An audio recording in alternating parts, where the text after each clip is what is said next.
கடையிலலாம் பரோட்டா வாங்கினோம் அப்படின்னா, அது கூடவே ஒரு எம்ப்டி சால்னா ஒண்ணு குடுப்பாங்க. அது அவ்ளோ டேஸ்ட்டா இருக்கும்.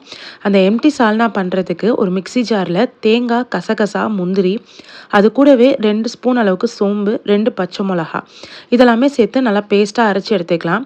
குக்கர்ல எண்ணெய் ஆட் பண்ணிட்டு, பட்டை, கிராம்பு, ஏலக்காய், அது கூட பிரியாணி இலை, முக்கியமா வந்து இந்த கல்பாசி ஆட் பண்ணிக்கோங்க. நீட்ட வாக்குல நறுக்குன வெங்காயம் இதெல்லாமே நல்லா வதங்கினதுக்கு அப்புறமா இஞ்சி பூண்டு பேஸ்ட் ஆட் பண்ணி பச்சை வாசனை போகிற அளவுக்கு நல்லா வதக்கி விட்டுக்கோங்க. இப்போ இதில் உப்பு ஆட் பண்ணிக்கோங்க. அது கூடவே தக்காளி, மல்லி, புதினா இலை இதெல்லாமே நல்லா ஆட் பண்ணிட்டு நல்லா எண்ணெய் பிரிஞ்சதுக்கு அப்புறமா மசாலா ஆட் பண்ணிக்கலாம். மஞ்சத்தூள், மிளகாய்த்தூள், சீரகத்தூள், அது கூடவே நம்ம கரம் மசாலா, முக்கியமான இன்கிரீடியன்ட் சிக்கன் மசாலா, அதுக்கப்புறம் மல்லித்தூள் இதெல்லாமே சேர்த்து நல்லா வந்து வதக்கிக்கோங்க.